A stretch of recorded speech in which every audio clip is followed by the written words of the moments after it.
안녕하세요. 오만사입니다. 오늘의 사연은 결혼을 앞두고 내 여름 휴가지에 허락도 없이 찾아온 진상 예비 시댁가족 파혼했습니다. 란 내용입니다. 몇 년 전에 있었던 일입니다. 회사에 입사하자마자 만나기 시작했던 남친과 결혼을 약속하고 양가의 상견례까지 마친 상태였어요. 그때 남친은 제 직장 상사였습니다. 그래서 소리 소문 없이 조용히 연애를 했었죠. 친한 동료 친구 외에는 아무도 남친과 교제하는 중인 줄을 몰랐었죠. 남친에게는 여동생이 둘 있었는데 그중 바로 아래에 있는 여동생이 결혼한 지 얼마 되지 않았던 때였습니다. 제가 처음 예비시댁에 인사 갔을 때나 상견례 때도 그 여동생이 보이지 않았어요.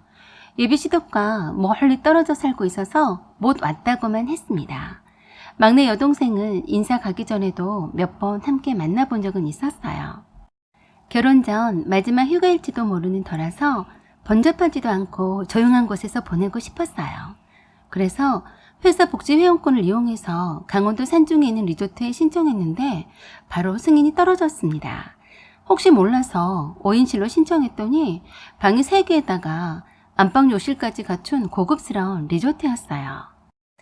사실 결혼하기 전에 가족들과 함께하는 시간을 갖고 싶었는데 아빠 계모임과 날짜가 겹치는 바람에 부모님은 못 오시게 되었고 갈 수 있다던 언니와 형부도 사정이 생겨서 못 오게 되었습니다. 그래서 남친과 함께 가기로 했었네요. 저는 그동안 회사 일로도 지치기도 했지만 인생의 새로운 전환점인 결혼을 앞두고 있었고 결혼할 남친 집에 인사가고 상견례를 하면서 좀 차분히 생각하고 여유를 가지면서 이것저것 정리를 좀 하려던 참이었어요. 리조트에서 콕 하면서 주변 산책이나 하면서 며칠 동안 늘어지게 편히 쉬다가 오려고 했었어요. 그래서 평소에 읽고 싶었던 책 한 권과 간식거리들만 간단히 챙겨서 가볍게 남친과 함께 제 여름 휴가지로 출발을 했습니다. 가는 도중에 남친의 결혼한 첫 번째 여동생에게서 전화가 왔어요. 오빠, 성희가 그러는데 오빠가 여름 휴가 벌써 떠났다고 하네? 라고 했어요. 강원도로 간다면서 이번에 올케 언니 얼굴 좀 보려고 했는데 지금 어디쯤이야? 라고 했습니다. 그러자 남친이 리조트로 가고 있는 중이라고 했어요. 오빠, 이번 휴가 때 작정하고 집에 가서 올케 언니 돌 사람 보려고 하려던 참인데 나도 마침 강원도로 생각하던 중이었어. 라고 했습니다. 저는 그때까지도 별 생각이 없었습니다. 설마하니 둘만 보내고 있는 리조트에 들이닥치리라고 생각을 못했어요. 고속도로 휴게소에서 잠시 쉬어갈 즈음에 남친이 누군가와 열심히 통화를 하는 것 같더니 저에게 와서 자꾸 동생네 부부가 자기네도 강원도로 휴가를 간다면서 중간에 한번 만나자고 한다고 했다네요. 그래? 강원도 어느 쪽으로 휴가 갔는데? 라고 했더니 이곳저곳 다닐 모양이더라고만 했어요. 중간에 한번 만나는 거야 괜찮겠거니 생각했습니다. 그러지 뭐 하고 대답했을 뿐이었는데 그 대답이 저희와 함께 여름 휴가를 보내자는 승낙으로 알아들을 줄 누가 알았겠습니까? 리조트에 도착한 후에 체크인 후에 최근에 지어졌다는 리조트 내부로 들어갔는데 정말 현대식 인테리어에 큰 주방에다 넓은 응접실과 대형 TV가 있는 침대가 있는 안방까지 그동안 제가 다녔던 리조트보다 훨 좋더군요. 리조트 회원 가격도 만만치 않은 이용 요금이었는데 회사 리조트라서 무료로 사용할 수 있어서 참 좋았습니다. 사실 남친과 둘만 쓰기엔 너무 넓은 곳이었어요. 넓직한 방이 3개에다 욕조가 딸린 욕실이 2개였으니까요. 그래도 무슨 상관? 이렇게 넓고 쾌적한 곳에서 나의 결혼 전 마지막 여름 휴가를 최대한 기분 좋게 만끽하겠어 라고 다짐하면서 안방에다 제 짐을 다 풀어 놓았습니다. 남친의 짐은 거실 건넌방에 놓아두고 짐을 풀기 시작했고 냉장고에 간단히 챙겨온 음식물과 음료수를 챙겨 넣었어요. 그리고 편한 옷으로 갈아입고 오후라서 선선해서 리조트 주변 산책을 하려던 참이었습니다. 갑자기 남친 핸드폰이 울리더니 남친 여동생네 부부가 도착했다며 연락이 왔어요. 저는 깜짝 놀라며 아니 왜 벌써 와? 중간에 만나자고 했잖아. 그랬더니 남친이 그러더군요. 응, 가는 길이라서 우리 보고 간다고 하면서 왔네. 이왕 왔으니 오라고 했어. 괜찮지? 라고 했어요. 저는 좀 황당했지만 리조트 내로 이미 왔다는데 오지 말라고 할 수는 없잖아요. 이곳으로 출발하면서 남친의 여동생과 통화를 했는데 벌써 도착했다면 바로 이쪽으로 달려왔다는 건데 좀 이상했습니다. 그때부터 좀 불안한 생각이 들었는데 틀리진 않았어요. 리조트가 크다 보니 찾기가 어려웠는지 한참을 통화를 하다가 남친이 마중 나갔어요. 그리고 잠시 후에 함께 남친의 여동생 부부가 저희 숙소로 들어오는데 기절초풍한 줄 알았습니다. 잠깐 보고 가겠다더니 대형 카트에 캐리어 2개랑 짐박스를 가득 싣고 아예 이사 온 듯 했어요. 딱 봐도 저희네랑 함께 지내려고 온 모양새였어요. 들어오자마자 리조트 내부를 보고서 놀라미 한마디 하더군요. 오빠, 이거 너무한 거 아니야? 이렇게 큰 데를 잡아놓고 왜 우리를 부를 생각은 안 했어? 아, 언니, 처음에는 미안한데 이젠 한 식구 될 텐데 괜찮죠? 언니가 궁금해서 왔어요. 남친이 저에게 남친 여동생의 남편을 소개시켜주는 동안에도 남친 여동생은 안방을 들여다보면서 호텔보다도 더 잘 해놨다면서 저한테 오더니 그러는 겁니다. 언니, 처음에는 정말 미안한데요. 저희가 안방 쓰면 안 될까요? 너무 마음에 들어서요. 저희가 한 방을 써야 하니까 안방 쓰면 좋을 것 같은데 라고 했어요. 남친 여동생의 말이 끝나기도 전에 남친이 제 대답도 듣기도 전에 그러라고 했습니다.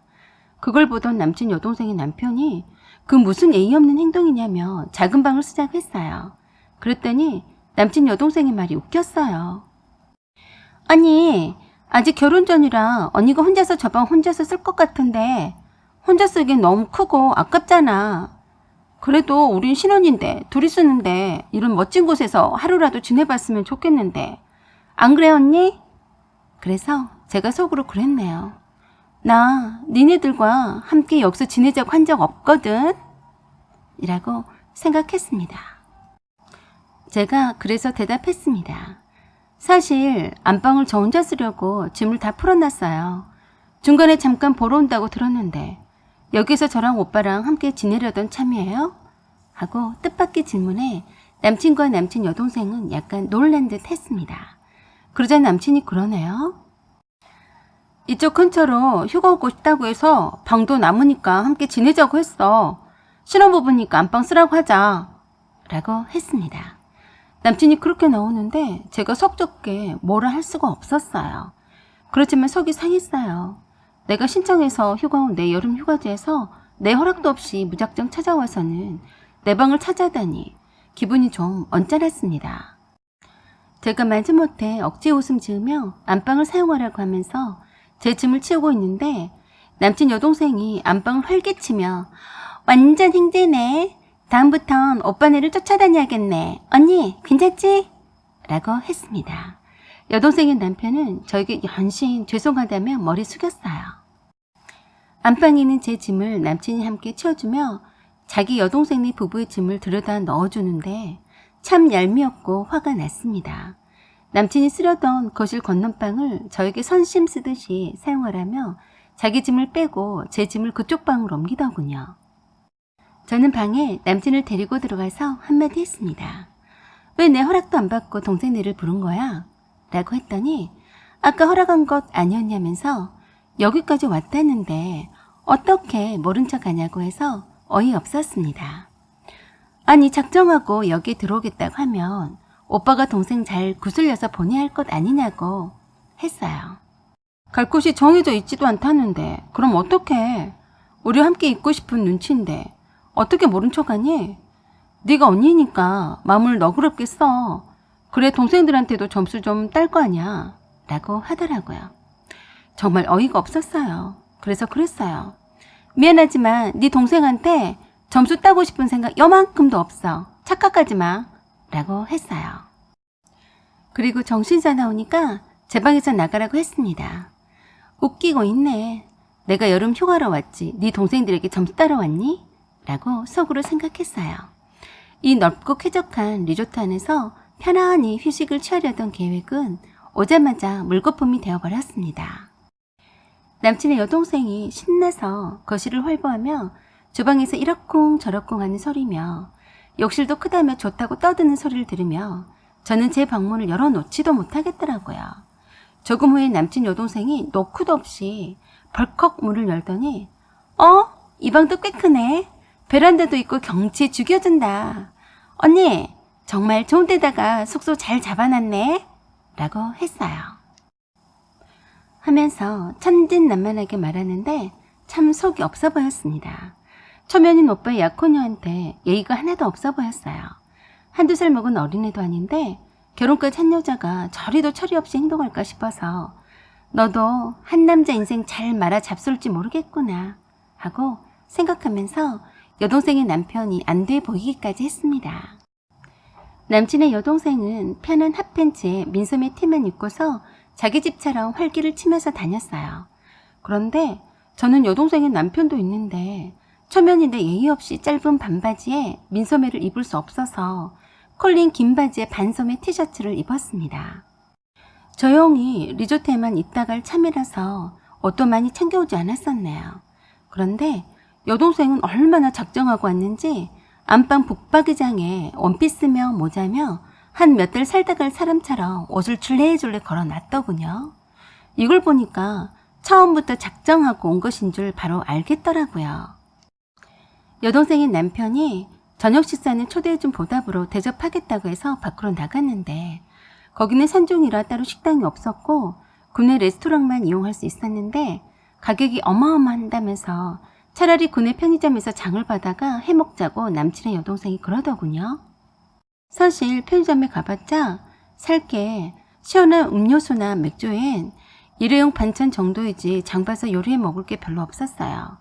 그래서 술안주거리와 맥주만 사서 숙소로 돌아와서 제가 가져온 쌀로 밥하고 대충 가져온 김치나 반찬으로 상을 차렸습니다. 그동안 남친과 남친 여동생 부부는 신나게 떠들면서 맥주 한 잔씩 미리 하고 있었습니다. 기껏 상을 차려놨더니 상을 싹 훑어보던 예비 시누이가 딱 숟가락을 조용히 놓더니 술 마시면 안주거리 집어먹어서 그런지 입맛이 없다며 수저를 놓았습니다. 참 맥이 빠지더군요. 집에서는 한 번도 밥 한 끼를 해보지 않던 서툰 솜씨로 어렵게나마 밥상을 조촐하게 차렸는데 먹는 신용도 하지 않고서 숟가락을 놓다니 이게 벌써 신의 시자짓을 하려는 건가 싶기도 했습니다. 그래서 저도 별로 입맛이 딱 사라졌지만 억지로 한두 숟가락 떠먹는 척 했네요. 저녁 식사 준비를 제가 다 했으니 설거지 정도는 남친의 여동생 해야 되는 건데 손 하나 까딱하지 않고 있더라고요. 그래서 제가 다 치웠고요. 식탁을 채우자마자 밥 안 먹어서 시장하다면서 치킨을 시켜달라고 남친에게 말하더라고요. 그런데 군소리 없이 남편이 치킨을 배달시켰습니다. 자기 집처럼 남친과 남친의 여동생 부부는 자기들끼리 떠들고 막짝짓거리하게 얘기하는데 저는 이방인처럼 하나도 즐겁지가 않았어요. 그래도 분위기 맞추려고 맞장구도 쳐주면서 내색을 하지 않으려고 애를 썼습니다.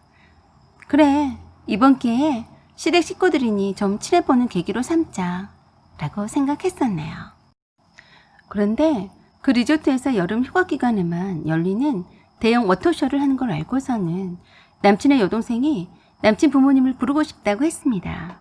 자기 부모님이 한 번도 대형 분수쇼를 본 적이 없으니 이번 기회에 보여드리자고 하니까 남친도 대찬성하더군요.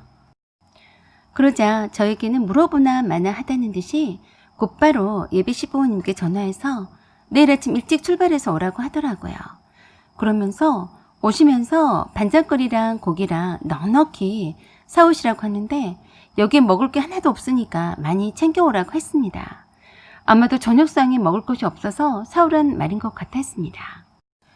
저는 안 되겠길래 남친을 따로 방으로 불러서 부모님을 정말 오시라고 할 거냐고 했더니 당연하다는 듯이 그러더군요.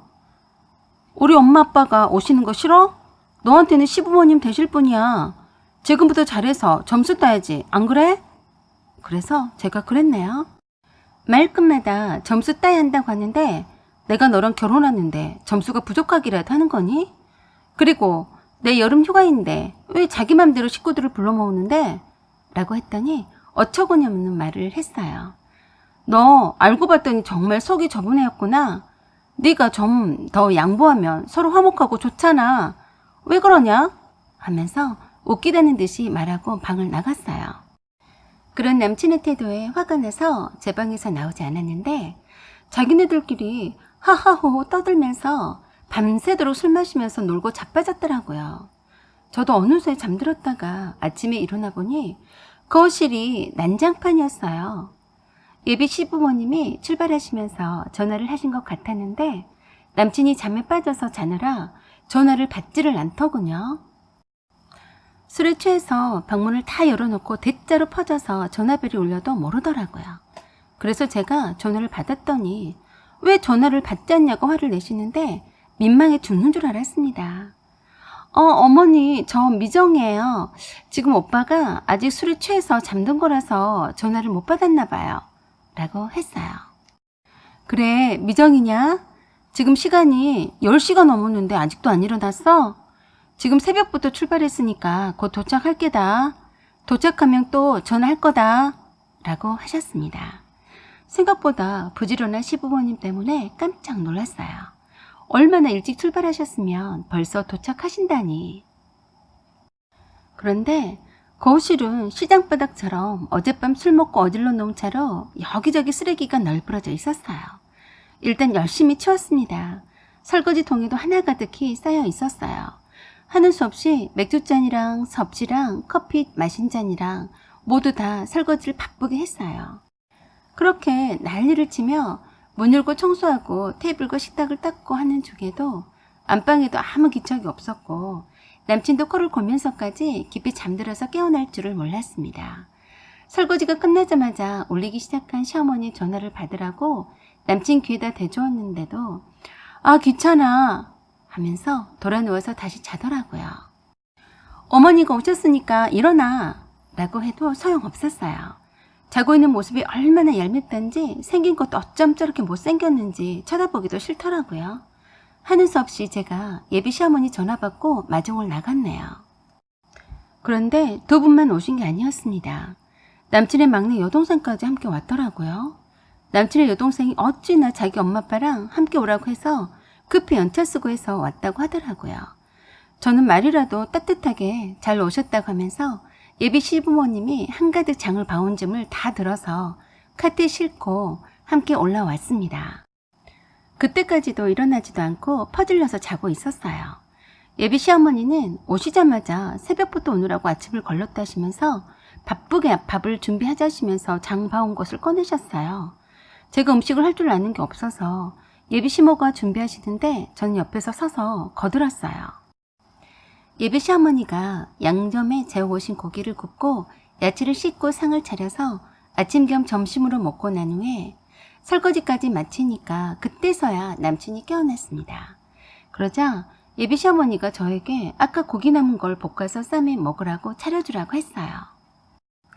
그래서 네 하고 다시 주방에 들어가서 야채 꺼내고 후라이팬에 고기 굽고 있었더니 얄밉게도 아주 흐뭇한 표정으로 쳐다보고 있기만 했습니다. 그동안 예비 시어머니와 남친의 막내 여동생은 제 방에다 짐을 풀고 편하게 쉬고 있었어요.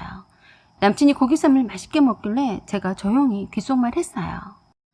나 지금 아침에 눈 떠서 계속 일만 했으니까 네가 알아서 뒷정리해라. 알았어?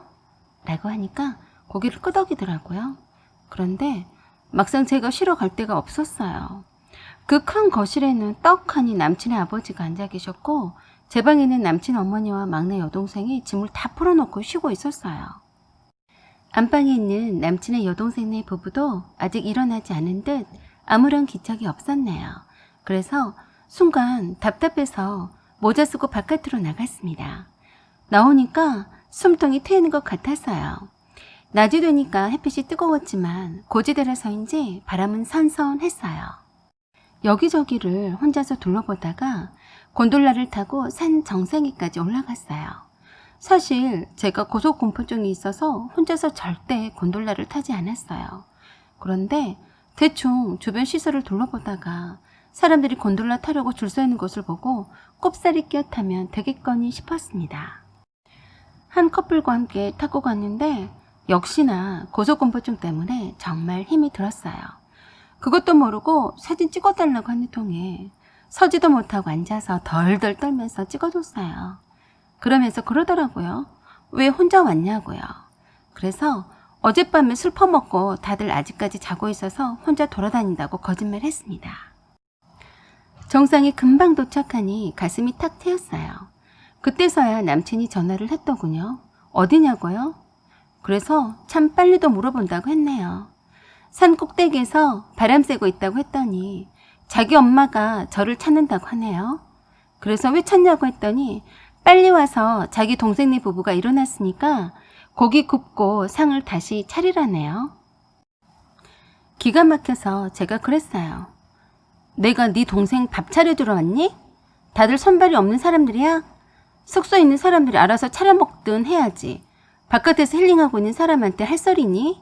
라고 했더니 할 사람이 없다네요. 자기 동생네 부부는 술을 많이 먹어서 힘들어하고 부모님과 막내 여동생은 오늘은 힘들어서 안 된다고 하네요. 참 얼척이 없어서 웃으면서 물었네요. 그럼 너는? 그랬더니 저를 빵 터지게 했습니다. 나? 내가 주방에서 고기 굽고 상 차리고 하면 틀림없이 우리 엄마가 쉬지도 않고 나와서 일할 게 뻔하잖아. 그래서 내가 하면 안 돼. 네가 와서 해주면 얼마나 보기 좋으니? 라고 했습니다. 제가 한참을 산 정상에서 크게 배꼽 잡고 섰더니 모질이 제 남편이 그러더군요. 좀 힘들더라도 결혼 전에 점수 따서 나중에 이쁨 받으면 좋잖아. 안 그래? 빨리 올 거지? 내 동생이 원래 자기 밥은 누가 차려주지 않으면 잘 안 먹어. 사위였다고 엄마가 또 주방에서 상 차릴 텐데 모처럼 오셨으니 쉬게 해드리자. 어? 이라고 했습니다. 그래서 제가 그랬습니다. 넌 안 되겠다. 딱 보니 넌 결혼하면 안 되고 네 식구들을 위해서 시모 한 명 들여라. 그게 더 낫겠네. 라고 하고 끊었더니 계속 전화질 해대네요. 그래서 톡으로 나 차 한 잔 마시고 생각 좀 하다가 내려갈 테니 방해 마라. 라고 했네요. 저는 그곳 360도로 돈다는 산정상 레스토랑에서 차 한잔하면서 이런저런 생각에 잠겼습니다. 그리고 언니에게 전화했습니다. 언니와 이런저런 얘기를 나누면서 통화를 길게 했어요. 그리고 엄마와 아빠하고도 전화로 통화를 했습니다. 그리고 곤돌라를 타고 산정상에서 아래로 내려와서 리조트 안내센터로 가서 새로운 숙소 배정을 했습니다. 같은 리조트 내에 비슷한 평형에 다른 타입의 숙소 배정을 예약해 두었습니다. 그리고 숙소로 돌아왔어요. 때마침 음악 분수쇼를 본다면서 다들 일찌감치 챙겨서 나간 모양이었어요. 급히 셔틀버스 시간 맞추려고 급히 나갔는지 식탁은 그대로 채워지지 않은 채로 엉망이었어요. 자기 가족이 더 중요했던 결혼할 남친은 저는 염두에 두지도 않고 자기들끼리 가버렸더군요. 저는 그냥 제 가방과 짐을 하나씩 쌌어요. 그 사이에 남친에게서 톡이 왔네요. 먼저 자리 잡으려고 나왔으니까 셔틀버스 시간 보고 혼자서 찾아오라고 하면서 위치를 알려줬어요. 전 숙소에 쉬고 있을 테니 기다리지 말라고 했습니다. 그리고 저는 아주 편안하게 혼자만의 시간을 숙소에서 처음으로 보냈네요. 음악도 들으면서 넷플릭스도 보면서 여유 있는 혼자만의 시간이었습니다. 그러다가 잠이 들었는지 음악 폰쇼쇼를 보러 갔던 남친의 가족들이 돌아오는 소리에 깼습니다. 남친의 여동생들이 정말 대단했다면서 저 덕분에 좋은 구경했다고 하니까 남친의 어깨가 으쓱해한 것 같았어요. 그러다가 남친의 여동생이 식탁과 거실이 하나도 치워지지 않은 것에 대해 아주 놀라더라고요. 언니, 좀 치우지 그랬어. 이게 뭐야? 하고 말하더라고요. 그래서 제가 누가 밥을 먹어놓고 치우지도 않고 나갔지? 내가 그런 것 아니니까 밥 먹은 사람한테 말해요. 라고 했더니 바빠서 못 치우고 나갔으면 숙소에서 한가하게 있는 사람이 치우는 게 당연한 게 아니냐고 제법 따져 물었습니다. 그래서 내가 나의 휴식을 위해서 엄청 바쁘게 음악도 듣고 영화도 보면서 나름 바빴다고 했습니다. 그래서 지금이라도 밥 먹었던 사람이 깨끗이 치우는 게 맞다고 하면서 더럽고 냄새나니 빨리 치우라고 했어요. 그리고 여긴 어디까지나 내 숙소이니 마음에 들지 않으면 당장 나가라고 했습니다. 완전 무표정한 얼굴로 또박하고 정확하게 말을 하니까 어이없다는 듯이 남친과 남친 부모님을 쳐다보더라고요. 지금 저한테 마음에 안 들면 나가라고 했어요? 라고 믿기지 않는 듯이 말했어요. 그래요. 내 식탁을 더럽히고도 치우지 않겠다면 당장 나가주세요. 라고 했더니 남친이 저보고 너 왜 그래? 미쳤어? 라고 했습니다. 아니, 나 미치지 않았는데? 왜? 미쳐야만 여기서 나가란 소리를 할 수 있는 거니? 여기는 내 여름 휴가지야. 불정객은 네 가족들이고 네가 미친 것 아니니? 그리고 연이어서 계속 말을 했습니다. 전 여기 계신 분 어느 누구도 초대한 적 없습니다. 제 허락도 없이 오셨다는 걸 잊지 마세요. 남의 숙소에 들어왔으면 조용히 먹고 깨끗이 채우는 게 예의 아닌가요? 어디다 감히 자기가 먹고 나면 뒤처리 하지 않았다고 성질 부리나요? 하고 남친의 여동생에게 눈을 부릅뜨고 따졌어요. 그랬더니 기가 막히다는 듯이 내 눈을 똑바로 쳐다보더라고요. 그래서 눈 내리 깔아라. 나이도 한참 어린 것이 어디 위아래도 모르고 건방떠니? 라고 했더니 바로 방에 휑 하니 들어가 버렸어요. 그걸 본 남친의 막내 여동생이 혼자서 시부렁거리면서 식탁과 주방을 치우기 시작했습니다. 남친 부모님이 저에게 잔소리를 늘어놓으시길래 제가 그랬네요. 남의 귀한 자식에게 함부로 말씀하시지 마시죠. 저희 부모님도 아드님에게 함부로 하신 적 없으셨어요. 라고 했습니다. 그리고 말했어요. 어머니와 성희 씨 짐은 제 방에서 빼주세요. 혼자 자고 싶네요. 했습니다. 남친이 저를 방에 끌고 가서 왜 그러냐고, 자기 동생이 좀 치우라고 한 것이 뭐가 어때서 그러냐고 했습니다. 기가 막혀서 말이 안 나오길래 넌 식모를 원했었나 보네. 미안하다. 난 식모가 아니거든. 그리고 내일 아침 체크아웃 할 테니까 알아서 하라고 했습니다. 그때 마침 벨소리가 울리면서 저희 친정 부모님과 친정 언니와 형부가 왔습니다. 사실 내일 오실 예정이었는데 걱정이 되어서 부랴부랴 오신 것 같았습니다. 저는 남친에게 조용히 말했습니다. 네가 아무리 생각해도 식모와 결혼하기를 원하는 것 같으니 내가 비켜줄 테니까 식모 잘 구해봐라. 아, 그리고 우리 엄마 아빠도 아직 음악 분수쇼를 한 번도 본 적이 없으시거든. 네 엄마 아빠 이제 보셨으니 모시고 올라가라. 라고 했어요. 저희 부모님께서는 급히 오셨는데도 챙길 건 다 챙겨서 달려오셨더라고요. 딸내미 일에 계모임이 문제가 아니다고 하시면서 제끼고 바로 달려오신 거였네요. 형부도 언니의 말을 듣고서는 처제 일이 중요하다며 연차를 며칠 쓰고 오셨다고 했습니다. 남친 부모님은 갑작스런 저희 부모님과 언니와 형부 출연과 저희 태도에 적잖이 놀라는 듯 했습니다. 그래서 저희 아버지께서 남친과 남친 부모님께 당분간 결혼을 보류하자고 말씀을 하셨어요. 이유는 가만히 생각해보면 아시게 될 거라고 했습니다. 그리고 이왕 늦은 시각이니 하룻밤 주무시다 내일 아침에 가시라고 말씀드렸는데 자존심 상했는지 허겁지겁 짐을 꾸리더니 남친 식구들은 그 오밤중에 쫓겨나듯이 나갔습니다. 그런 남친 식구들에게 끝까지 저희 부모님들은 최대한 예의를 갖추어서 정중히 날이 밝으면 가시라고 했는데 그냥 가더라고요. 리조트 아래쪽에 조금만 내려가면 성숙이라 해도 하룻밤 묵을 곳이 많이 있을 테니 걱정 말라고 저희 부모님께 말씀을 드렸습니다. 결혼하기 전인데도 저런데 결혼했으면 얼마나 제가 땅을 치고 후회했을지 미리 경험을 했다고 생각했습니다. 그리고 다음날 그 숙소에서 체크아웃하고 예약해두었던 다른 타입의 숙소로 이동했습니다. 사실 성숙이라서 다른 숙소로 바꾸기가 어려울 것 같아 기대를 하지 않았었는데 다행히 취소권이 생겨서 숙소 변경이 가능했었네요. 저는 사랑하는 부모님과 언니네 식구들과 함께 나머지 여름 휴가를 즐겁게 보낼 수 있었습니다. 가족들이 있어서 참 든든했습니다. 사연은 여기까지입니다. 여러분의 생각과 의견을 댓글로 남겨주세요. 구독 꼭 눌러주시고 알림 설정 부탁드립니다. 지금까지 시청해주셔서 감사드립니다. 항상 좋은 날 되세요.